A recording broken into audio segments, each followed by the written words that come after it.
For the loyal audience that you are, you might recognize this spot and maybe even this car, because not too long ago I reviewed the Toyota Hilux diesel at this very same location. My name is Peter, this is an Autofuel video and no diesels today because this is the full electric Toyota Hilux. A very first for Toyota in this specific vehicle, and of course part of their strategy to offer multiple ways of propulsion, fully electric, hybrid of course, but they're still also diesels. Now where a full electric Hilux might sound good on paper, there are problems in terms of range, power, deployability and customer base. And Toyota is honest about that. They say this car is certainly not for everyone. The traditional Hilux buyer might not even need this, but it does have its place. So in this video we're going to explore if this electric Hilux works as an EV, if it works as a pickup truck, and for who this actually is. Now as you can see, I've parked in the shadow because it is 35 degrees in the Netherlands and otherwise me and the car will melt, and of course the interior tour will be a problem. But starting on the outside, you recognize this car obviously from a mile away because it is still the very iconic Toyota Hilux pickup shape. Here in the front, you recognize the electric version by this bit. You can still see the honeycomb grille sort of dented in there, but it is not the same grille as the combustion version of this car has. There is a little bit of an opening down there because obviously the battery and air conditioning and so on do need a bit of cooling, and we have the radar for the cruise control and such down there in the square. So it's a very recognizable front as a Hilux, but also very recognizable as a electric Hilux. And I think that is good because the Hilux is of course one of Toyota's iconic cars and you don't need to mess with a design that clearly works all too much. But it's nice that they make it stand out as the electric one. Now obviously you can customize a Hilux to your heart's desire. You can throw hundreds of thousands of euros at a vehicle like this to make it just the way you want. There is an entire aftermarket scene where you can go full crazy with the customization. This one of course has none of that because it is the Dutch press model and they kept it pretty clean actually. And that is, the starting point for your Hilux journey. If we walk down the side of the car, we see these 17-inch slightly aerodynamic rims for a little bit of extra range, and here underneath, I always like that with the pickup trucks, you can start to look at the hardware that is available down here. Now that hardware is of course what makes the vehicle, and Toyota hasn't messed around with the recipe too much. It still has a ladder frame as you come to love and expect, but they've had to work with, for example, the battery pack to fit that in between. Because a battery pack is heavy, so low down is good, but you still want a bit of ground clearance.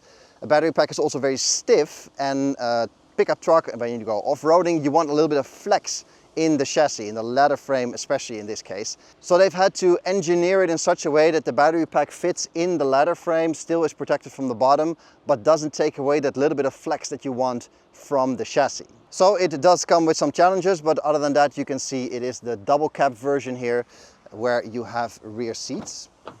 In this one, we have the charging cable there as well, actually. But this is also one of the areas where you can start to do customization because you can remove the back seat altogether and have cargo space there if you want. Closing that back up, we'll take you down the rear wheels. Here you can see that ladder frame in all its glory. And if you peek all the way down there, you can also see part of the electronic infrastructure down there. You can also see that there's still room for a full-size spare wheel through here. So that's also nice, they've been able to fit that. Then we get to the big one, the loading bay. Open this up for you with soft opening. This is of course the whole reason you want a pickup truck. Now that is where things get interesting, and also we start to see a bit of differentiation between the EV and the diesel version of the Hilux. The diesel can tow 3.5 tons, this can tow half of that. The diesel has about 1,000 kilos of capacity back here, this about 800. So a little bit of differentiation, and also gives you a bit of an idea of where you want to deploy this vehicle. Because of course, if towing a horse box across the country is your jam, then this is not the vehicle for you. First of all, because of the towing capacity. Second of all, because of the range. We're talking 60 kilowatt hour battery, a little bit less, and about 250-ish kilometers of range unloaded. So once you start to load this up, obviously that number goes down significantly. Of course, it can charge to 11 kilowatts at home and 150 fast charging, which is not any kind of groundbreaking speed, but because the battery is so small, it doesn't really matter. And this is also not a vehicle, due to the limited range, that you're going to take cross country, so you won't be doing a lot of fast charging if any at all. And of course you have a big Hilux badge over there. This is lined with some kind of hard plastic, scratch-free, all-weather resistant tree trunk throwing material. And yeah, this is the reason why you want a pickup truck. Mandatory in any pickup truck is that you write the name of the manufacturer large on the rear, so that is checked off here. Of course, you want a tour through the cockpit of this Hilux, and it is very black in here. Almost everything is black, but it is the same color black, so that is nice and consistent. And we have a slightly gray roof lining here. It is typical Toyota in here, meaning it is lots of buttons everywhere. On the steering wheel, for the window controls, on the Klima unit, and some specific hardware for the Hilux down here. So that's good, because obviously this is a work vehicle. People will be wearing gloves in here, so everything needs to be able to operate easily and efficiently, and you don't want to have to take your gloves off all the time and then mess around in the screen. So that is nice. Everything in here is also very recognizable Toyota. The screen we know, the driver's display we know.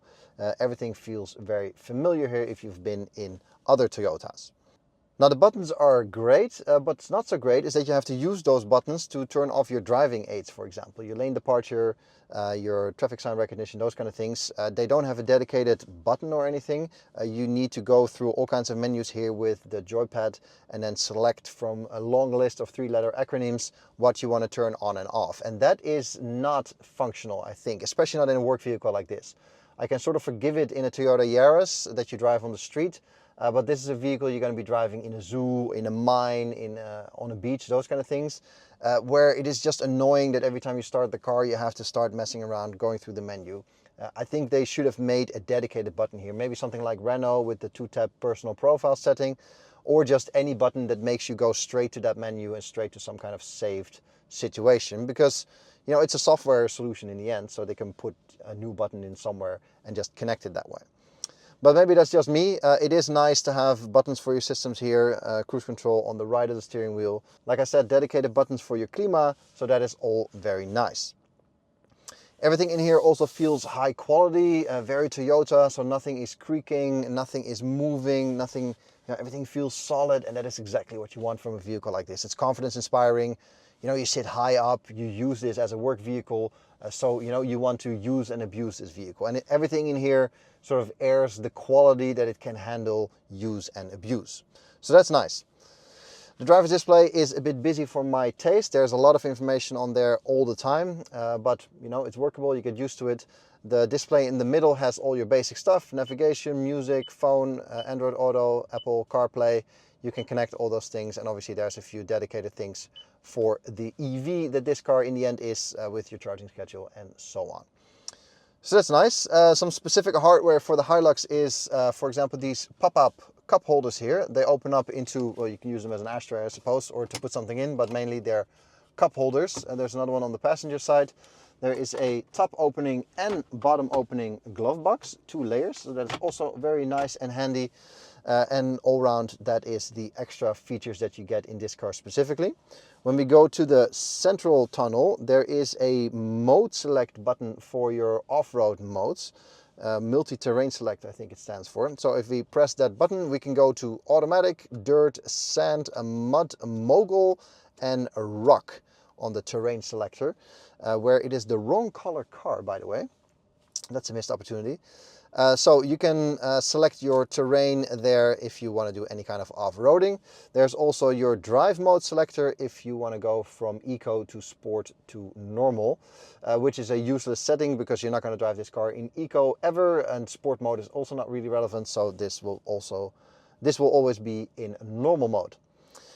We also have a traction control button to turn that off, and a hill descent button. If you're doing serious off-roading, you can use that to go down a slope at a steady pace without touching the brake or gas pedal, so that's good.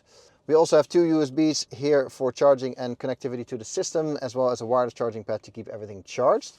If that's not enough, there is also a full-size socket plug here in the armrest, and there's also a 12-volt plug here, so you can certainly charge anything and everything. This is a removable thing for your cup holders, so you can have more cup holders here, or you can have open space. And I'm sure, again, I mentioned the aftermarket part, that you can get all kinds of radios fitted here, or walkie-talkie holders, or you name it, it is probably possible. So that's good. The steering wheel has a lot of buttons, like I mentioned. It has normal stalks as well, and no shifter pedals or anything, because obviously you don't have to change gear, but also no regen pedals, because you can do that with the shift-by-wire knob here to put it in the B setting for a bit of extra regen braking. To round things off, we have a sunglass storage unit up here and some buttons to lock the door and to turn some lights on. And that is it, really. You might be seeing behind me that there is even more black there. That's just a bench. There's nothing really to see there. I fit behind myself and a passenger sort of okay. You can move the seats around, of course. This one electric and the passenger side manually, but there's nothing really to see there. Overall, it feels high quality and it feels durable. And that's the key that you want from a vehicle like this, I think. Obviously, a little bit of driving in this Hilux, starting here, exiting my neighborhood on the normal streets, because in the end it is an EV, so it should function as an EV, right? Question mark. The answer is no. It doesn't function as an EV purely because it has no range. 200 horsepower is fine-ish to drive in general, but not in a vehicle this size, and with 60 kilowatt hours of battery capacity in a vehicle that weighs 2.5 tons and has basically no aero, the range is just not acceptable. In 2026, a vehicle with this little range just isn't usable. And as soon as you start driving, it feels heavy, cumbersome, big, and out of place, to be honest. It just doesn't fit in traffic very well. The same goes for the suspension, leaf springs in the rear. It's not a vehicle you're gonna buy for your daily commute, especially not in a country like the Netherlands. Now, where this car does work is here, off-road, and that's where you start to feel a little bit of that Hilux magic. Now, this is by no means any kind of serious off-roading. This is some field I drove into next to an exit on the highway. But this is where you start to see a little bit of that magic, that this is an go anywhere at all times, everywhere kind of vehicle. So when you do stuff like this, and it doesn't really matter if it's like this or if it's deep sand or mud, snow, you know, you put some proper tires on and this thing is basically invincible.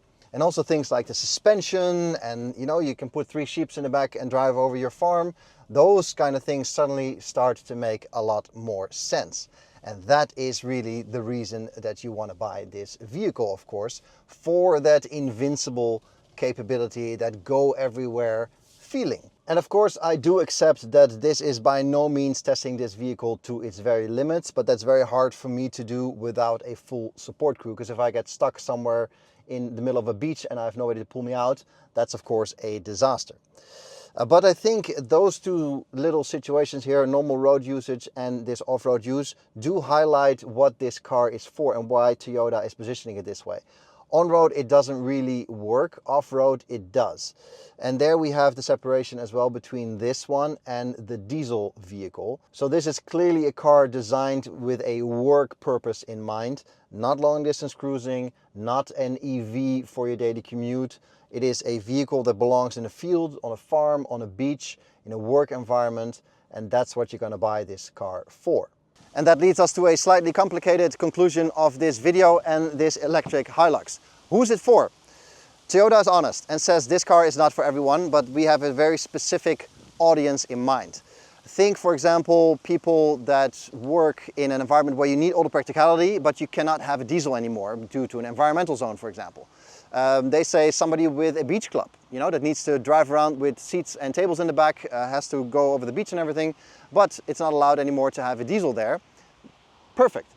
Another example they give is a zoo, for example. If you want to, you know, drive around with animal food, you know, picking things up in and around the park, perfect application, because you don't want to do that with a stinking diesel in between the animals and the visitors.